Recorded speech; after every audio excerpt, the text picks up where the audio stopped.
Creating the Difference presents Understanding Symmetrical Layouts for the Modern Game. I'm your host, Ronald Hicklin Jr. I am the CEO of Creating the Difference. I have a mechanical engineering degree from Purdue University. I'm a certified silver level coach. I have a U.S. patent on a bowling ball restoration system.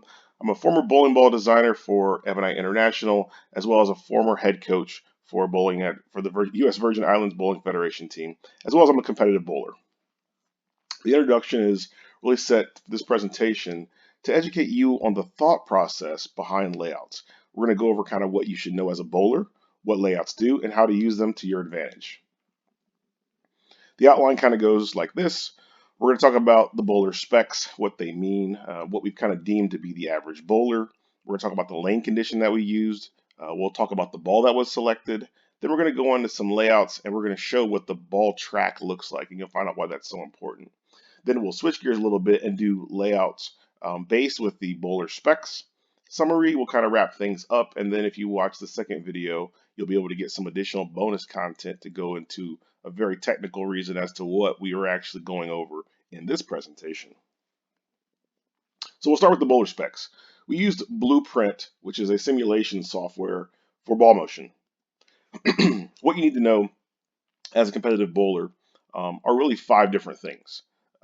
They are called, the first one is the positive axis point. The second one is ball speed, rev rate, axis tilt, and axis rotation. And you may say, well, I don't know what these are. Well, the easiest way to go find out a lot more information on these is to go over to my YouTube channel, Ronald Hicklin Jr., and then just type in these values, type in these names, and lots of videos, not just mine, but lots of videos in general will pop up regarding these 5 metrics. But these are things that every bowler should know because this is what makes you, you, from a bowling standpoint. And this is very important when it comes to laying out a bowling ball, and we're going to kind of show you why that is.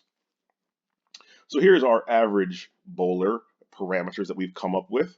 And we put this information into the Blueprint software, and you can kind of see over here in this area, we actually have them written down, but really from a program standpoint, they're over here. So over here to the right, you can see that the ball speed is 17 miles an hour. The RPM rate, or the rev rate, is 350 RPMs. The axis rotation for this player is 60 degrees. The tilt is 10 degrees. We also said the bowler lofts the ball 3 feet on the lane, which that could just, we wanted to go with that because that's fairly common. And then we wanted to talk about the bowler's positive axis point. We said that was 5 inches over by 1/2 inches up. And these values over here that say standard deviation, that just kind of helps the program understand what type of bowler that we have that we're dealing with. And this happens to be pretty typical for an average type bowler. Here's a visual of that ball, or what that ball would look like going down the lane thrown by a robot. So I'll play that for you a couple times really fast. And you can see, I mean, it's nothing fancy, nothing too crazy, just typical of what you would expect to see from an average bowler, even down to the point to where they leave that flatty 10 pin right there. Now we're talking about the lane condition, right? So effectively how the lane condition plays into patterns is the easier the lane condition, the less layouts will have an impact on your performance. So this is the pattern that we use, which is typically just a house pattern. You can see over here to the left, we put this is the shape of an easy pattern. You don't have to be a genius here, but essentially what we're showing you is that this pattern is relatively easy. Ball selection. So what we wanted to do is we wanted to use something that was going to be representative of a fair amount of bowling balls in the symmetrical range. So we went with a Game Breaker 2 core shape, which is a simple shape, and it is symmetrical. And this presentation is purely about symmetrical balls, and we will have a follow-up presentation on asymmetrical balls. Here's a good example of the components of the bowling ball that we're talking about. So you can actually see here the pin is actually in yellow. This indicates the top of the core shape. Then we have the top weight block, which is this wider type material right here. The center of gravity, which is used for being able to lay out the ball as well.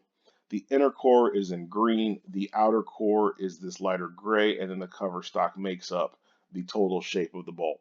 And for those that are a little more technical oriented, you can see down toward the bottom, the RG of this ball is 2.47.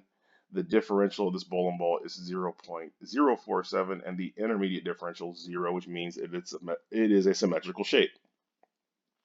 Layouts and the ball track. So what we're going to do is we're going to use some generic layouts using what's called the dual angle layout system. If you're interested in more information about what the dual angle layout system is, same thing, YouTube channel, type in dual angle layout system, and the videos will pop up, we'll explain it. That's something that the pro shops use to be able to lay out your bowling ball. We're going to use that system in order to talk about the layouts that we're using. So we took our game breaker and we've put all the information in, and this is our first layout. So layout number 1 is actually a 70 by 3.5 by 20.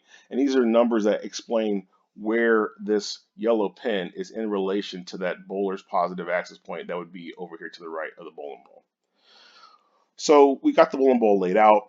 We would then throw the ball down the lane, and we're going to show you what it looks like when the ball has rolled down the lane, which was going to show you the ball track. So this right here shows you what the ball track looks like. The dark blue lines are the bowling ball as it goes down the lane, and it starts from the left and works its way to the right. And then as you get down toward the bottom here, the lines start from the bottom and work their way up. That's the way that the ball actually tracks as it goes down the lane. This black line over here is actually where the axis point started, and this is the path that that axis point moved as the ball went down the lane. Now, a couple things to note. The solid lines indicate that the bowling ball is actually in the oil, and the dashed lines mean that the bowling ball is in the dry.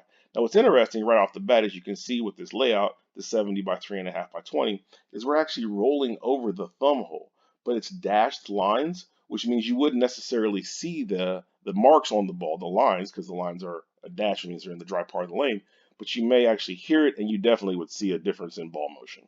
So that's one of the things to keep note of is how these bowling balls track, which is the way we're going to talk about these bowling balls. We're not going to show you so much how they actually individually roll down a lane, because for this particular presentation, it's really about getting an understanding of the layouts and how they can help and or work against you when you're getting your bowling ball laid out. So this is layout number 2. So layout number 2, we've decided to go with a layout that is 75 by 4 by 30. And you can see that the pin position is in a different position than it was before relative to that, axis point that's over in this area over here. Same thing, we're going to show you that ball track. And here we don't have any issues rolling over any holes, right? So that's a good thing. And this is that path that the axis point is following, which here, this layout would indicate that you're not having any real issues, which is good. Layout number 3, we went with an 80 by 4.5 by 40, and you can immediately see we've got a problem here because we've actually drilled halfway into the pin with our particular bowler. Now, when we go to looking at the performance or the ball track, you can see that there's no issue with the ball rolling over any of the holes, which is good. But this, the pin being drilled into is a massive, massive problem because this can void your warranty. When you drill into the pin, you actually weaken the bowl in that area. You make it way more prone to crack, and that is really, really bad for your warranty because if you were to try to send a ball that cracked as a result of being drilled like this, the manufacturer would probably deny that claim and you would just be out of bowling ball. Our last layout that we're going to talk about here is layout number 4, which is 90 by 2.25 by 45. You can see once again this pin is in a much different position than it has been in the rest of the times that we've talked about it. And when you look at the ball track, you can see, oh, we're just so close to being able to clip that thumb hole there, but we don't actually clip it. And the rest of the ball track looks relatively fine. And then that axis migration path is a little bit different than the other ones as well. Now, what we're really trying to show you here is this. If you are a bowler and you're going to get your bowling ball drilled, you need to have your pro shop get your specs for you. And the reason why is because if you don't have your specs, you can produce um, some undesirable results, right? I mean, we've shown you some what we would consider to be generic layouts, and there are several instances here where these generic layouts produced undesirable results, whether it being the pin being able to be drilled into, which we could void the warranty, or the ball just rolling over holes, which is just not good. You don't want to do that because that will definitely have an impact on performance. One thing I can tell you is if you want to drill a bowling ball, say in this fashion, then maybe you look at one of the Brunswick balls that uses what's called dot technology. Dot technology basically takes the pen, puts it on the bottom side of the ball, and puts a little marker right here so that you can actually drill into the ball, and the core is adjusted so that the ball is right in the ball still. But it allows you to basically drill the ball anywhere you want. And that's a technology that Brunswick has that they use on their brands. And you can find out more information about the dot technology from Brunswick if you're interested. So now we're going to talk about layouts and the ball track based on the bowler specs that we had. Now we haven't changed anything. The specs are still the exact same specs as before, but now we're going to talk a little bit more in terms of what I want to say CtD, or creating the difference terminology. There are really four types of ball motion. So every bowling ball that exists will fall into one of these four categories. If you want more information on that, you can go check out our website, ctdbowling.com, and we'll be able to give you lots more information on what these four types are, what kind of balls fall into these categories, and how they are different. But the long story short is you're going to get different types of ball motions this way. Straight obviously goes straight. Traction hooks relatively early, and then it's fairly linear the rest of the way down the lane. Continuous is more of an arc shape, and then angular is long and then makes an aggressive move down the lane, which is why it's called angular. So all bowling balls fit into those types of categories, and we're actually going to look at layouts that produce these types of shapes. So this is what we consider to be an angular layout. It's actually 45 by 5 by 30. You can see that the pin position is above the fingers in this location. And this, when you look at it from a ball track standpoint, is going to give you a good ball motion. It doesn't create any sort of issues with the pin, doesn't create any issues with rolling over any of the holes. So that's good. And this is going to give you a long and more back-ending or more angular type shape. Layout number 2 is a continuous layout, and we went with a 45 by 4 by 30. You can see the pin has actually been moved over some. And what that's going to do is we're going to get a little more track flare out of this particular layout, but we're not hitting the thumb hole, we're not hitting the finger holes, and it's definitely going to give us a ball motion. It's going to be a little bit shaped differently. And I need to put a preface here. When we're talking about these shapes, they're going to be different, but they're not massively different. We kind of believe that the layout produces about less than 10% or less of the total ball performance. But nonetheless, if you're trying to tweak your reaction or you're looking for some things to be able to give you a little bit of a different look, you can use layout in these fashions. This is what we can be considered our traction layout or our earlier rolling type layout. This layout happens to be 45 by 3 3/8 by 60, and you can kind of see, obviously it looks different again. Here's the ball track here. We're going to get a little bit more of a different reaction. This ball was going to hook a little bit earlier for sure, but once again, no issues hitting the finger holes, no issue hitting the thumb hole, and no issue voiding your warranty. Then we've got our straight layout, which is a little bit different. This is 90 by 1/2 of an inch by 60. You can see that pin is way over here. It's actually right by the axis point at this point. And this has a very unique type of ball roll to it. There's very little flare, which is going to allow the oil to build up on the ball, which is going to help make the ball go straight. So that's kind of what we would recommend if you were looking for that type of reaction. Basically a ball that doesn't hook very much because you're not being able to get that track flare that you saw in the other patterns. So to kind of summarize everything, here are those four layouts, and you can kind of see that there are some differences between the angular, the continuous, the traction, and the straight layout. And the thing to take note here is that though these numbers are kind of different, one of the things is the bowler specs. This is relative to this particular bowler specification. So if you're a bowler that's got a higher ball speed or a higher or lower RPM rate or a different axis point, then one, these layouts are going to look different.